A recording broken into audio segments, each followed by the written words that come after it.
Será que existe vida fora da Terra? Esse é o tema que nós vamos conversar hoje. Mas antes de começar, eu quero indicar dois livros que eu estou lendo. O primeiro é esse aqui, A Era das Trevas, que é o terceiro volume de uma série do autor cubano Justo González, intitulada Uma História Ilustrada do Cristianismo. Essa aqui é uma edição antiga desse livro. Nessa edição antiga aqui, da coeditora Vida Nova, a edição antiga da Vida Nova, essa obra foi publicada em 10 volumes. Ela conta a história do cristianismo de maneira resumida, obviamente, mas em 10 volumes. Eu estou lendo atualmente o volume 3, A Era das Trevas, que conta a história do cristianismo desde a queda do Império Romano, em 411, por ali, até por volta do ano 800. Outro livro que eu vou indicar, do mesmo autor, esse eu comprei recentemente, é esse aqui, Uma Breve História das Doutrinas Cristãs. Esse da editora Agnus, que trata basicamente do mesmo assunto da História Ilustrada do Cristianismo, mas por assunto. Enquanto essa obra aqui é uma obra cronológica, essa obra aqui é uma obra por assunto. Então aqui você vai encontrar o registro histórico de como os cristãos entenderam diversas doutrinas. A Israel, a igreja, a Bíblia, a criação, a cultura, Deus, o ser humano, Jesus Cristo, a igreja, sacramento, salvação, tradição, esperança, enfim. Estou lendo essas duas obras e recomendo que se leiam elas. Para você que ainda pensa, você que ainda acredita, viu, que o cristianismo sempre foi inimigo do conhecimento, da erudição, da racionalidade, e que o cristianismo oprimiu milhões de pessoas ao redor do mundo, você que ainda pensa nessas coisas que o seu professor de história lhe disse, eu recomendo que você leia essas duas obras. Tá bom? Existe vida fora da Terra? É claro que eu não vou, aliás, dar uma resposta definitiva para essa questão nesse vídeo. Na verdade, meu objetivo não é nem responder isso, dizer aqui se eu acho que existe vida fora da Terra ou não.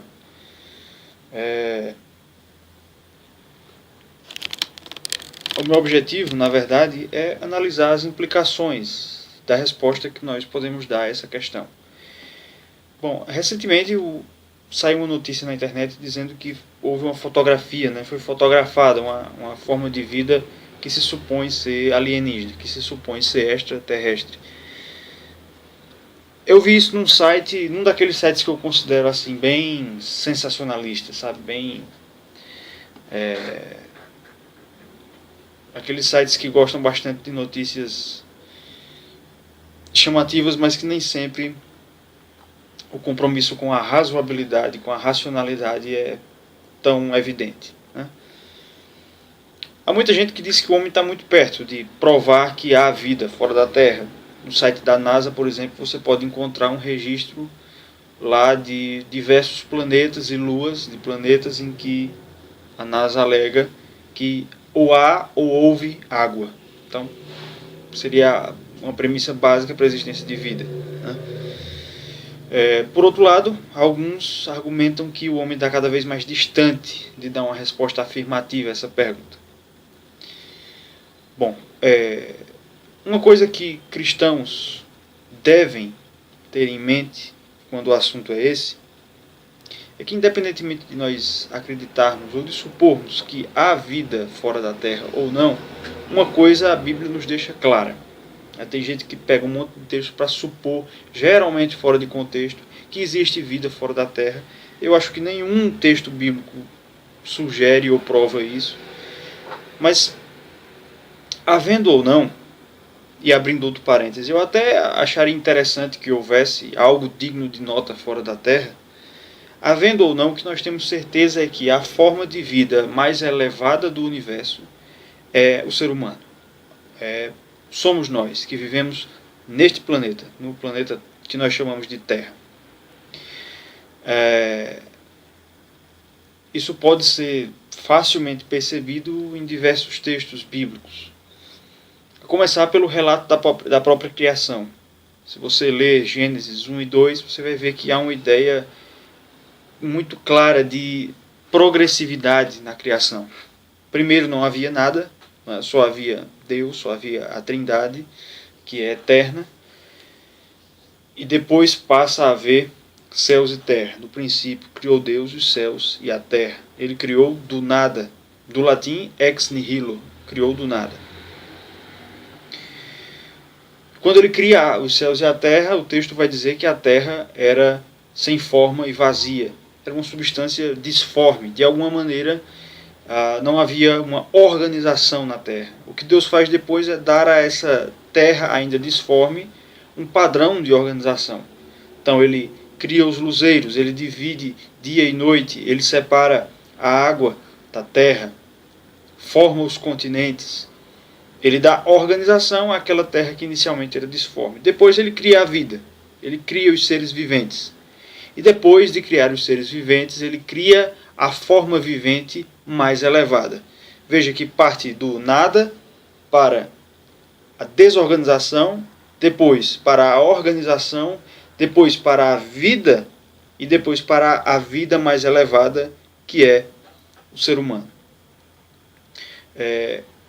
E quando a cada etapa da criação, o texto vai dizer que Deus, entre aspas, olha, observa a criação e diz que era bom, e viu Deus que era bom. Mas quando ele cria o homem, ele diz e viu Deus que era muito bom. Então, o homem é a forma mais elevada da criação. O Salmo 8 deixa isso muito claro também. Lembrando que eu estou falando isso para as pessoas que acreditam na inerrância bíblica, né? Mas o texto do Salmo 8, que exalta a glória do homem, ele diz o seguinte no verso 3: quando contemplo os teus céus, a obra dos teus dedos, a lua e as estrelas que estabeleceste. O salmista está olhando para o céu, para os outros planetas, para a vida fora desse planeta. Quando ele olha para aquilo, ele diz: que é o homem que dele te lembres, e o filho do homem que o visites. Quando ele enxerga a profundidade, a grandeza do universo, ele percebe que o homem é pequeno de fato em relação à criação inteira. Mas no verso 5 ele diz o seguinte: fizeste-o, no entanto, por um pouco menor do que Deus, e de glória e de honra o coroaste. Deste-lhe domínio sobre as obras da tua mão, sobre os seus pés tudo lhe puseste. Ele estava falando da realidade extraterrena. E mesmo isso, o salmista diz que está debaixo dos pés do homem. O que a Bíblia nos deixa claro, portanto, é que ainda que haja vida fora da terra, ela é inferior ao ser humano. O ser humano é a revelação na criação mais óbvia, mais resplandecente da imagem e da semelhança de Deus. Eu penso que supor que existe vida fora da terra, e especialmente supor que existe alguma forma de vida semelhante ao homem ou superior ao homem fora da terra, primeiro quebra esse princípio bíblico. Como cristãos, nós não podemos crer, acreditar nisso, isso é uma crença antibíblica. Mas principalmente, quando nós cremos nisso, nós tiramos o homem, a vida humana, como sendo aquilo que há de mais valioso no universo. E esse é o grande problema. O problema não é simplesmente especular que haja alguma forma de vida elevada fora do universo, mas é a consequência que isso traz. A consequência que isso traz é que a vida humana deixa de ser aquilo que há de mais importante no universo. E é aqui que eu enxergo o grande perigo. Não faz muito tempo eu vi alguém postar no Facebook exatamente isso, criticando os cristãos porque nós, cristãos, do nosso ponto de vista cristocêntrico, acreditamos que o homem é a imagem e semelhança de Deus, e que, portanto, não há nenhuma forma de vida elevada fora do universo, e a pessoa dizendo isso como uma forma, na verdade, de egocentrismo, de presunção, nossa. O que eles ignoram é que é exatamente a compreensão cristã, de que a vida humana é aquilo que há de mais sagrado do universo, de que o ser humano é a criatura mais elevada e que a sua vida é o bem mais precioso que há no universo. É essa compreensão que fez com que a vida humana fosse sendo progressivamente mais valorizada ao longo dos séculos. O que esse pessoal ignora é que os espetáculos, por exemplo, dos coliseus, né, das arenas no Império Romano, em que homens eram postos para lutar uns contra os outros até a morte, o vencedor era aquele que permanecia vivo, ou muitas vezes até homens para lutar contra animais, contra leões, contra tigres. Esses espetáculos que vilipendiavam a vida humana, eles foram abolidos por imperadores cristãos. Foi após a cristianização do Império Romano que esse tipo de coisa acabou. Talvez você está ouvindo uma música brega agora, mas eu moro de frente com a avenida, não tem como evitar essas coisas.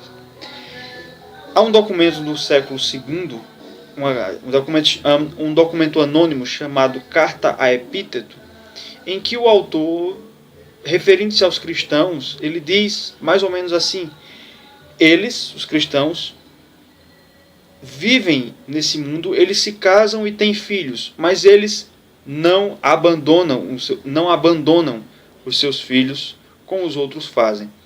Era muito comum no cenário pagão dos séculos I até o século III e antes disso também, que os pagãos, quando tivessem um filho cujo sexo não era aquele esperado, geralmente o primeiro filho que não fosse homem, era muito comum a prática do abandono da criança. A criança era abandonada à morte, realmente. Como a gente vê hoje, de vez em quando, algum bebê abandonado em algum lugar. Isso era muito comum. Os cristãos, eles se destacavam, dentre outras coisas, por não fazerem essas coisas. E hoje em dia, modernamente, ainda são os cristãos, e não é nem de se espantar, mas ainda são os cristãos aqueles que mais prezam pela valorização da vida humana, né? Somos nós, em geral, não todos, mas somos nós, os cristãos, que somos contra coisas como o aborto, mesmo em casos de estupro. Somos nós que somos contra a eutanásia e outras coisas que aviltam contra a vida humana. Onde nasce isso? Nasce na compreensão de que a vida humana é a coisa mais valiosa que existe e que o ser humano é a forma mais elevada de vida do universo. Se você quebra isso, se você supõe que pode haver alguma coisa mais elevada que o ser humano, a não ser o próprio Deus, você quebra esse princípio e a vida humana passa a não ser mais tão valiosa. Compreendendo isso que eu estou dizendo, que a gente começa a entender coisas como, por exemplo, a pena de morte. Ainda tem gente que consegue enxergar alguma contradição entre ser a favor da pena de morte e contra o aborto. Tem gente que acha contradição nisso. Mas o problema da pena de morte, aliás, a questão da pena de morte, a gente só consegue começar a entender isso quando a gente entende o que a vida humana é. A vida humana é a exposição mais clara na criação da glória de Deus, da glória do Deus que nos criou. Quando você começa a entender isso, quando você começa a entender que o assassinato, que os crimes capitais, que eles são vilipêndios da imagem de Deus na terra, aí é que a gente começa a entender a pena capital. É a partir daí que começa a entender. Nós não somos utilitários. Nós não acreditamos na pena capital porque ela vai, por si só, resolver alguma coisa. Não. Nós somos cristãos. Nós acreditamos na pena capital porque ela é a justa retribuição. Quando eu digo nós, eu sei que nem todos os cristãos acreditam nisso, mas eu acredito. Ela é a justa retribuição para um crime grave, um crime capital, na qual o bem mais precioso do universo, da criação, foi vilipendiado, que é a vida humana. Foi ceifada de maneira injusta. Bom, a vida humana A vida humana é o bem mais precioso do universo. Esse é o princípio para nós entendermos várias coisas. Os cristãos sempre foram defensores disso. E a história está aqui para nos mostrar isso. Essa citação de epíteto aparece nessas duas obras aqui. Foi de onde eu tirei isso. Ok? Depois eu vou voltar com outro vídeo sobre outro assunto. E nós vamos falar sobre outros aspectos da fé cristã. Até mais.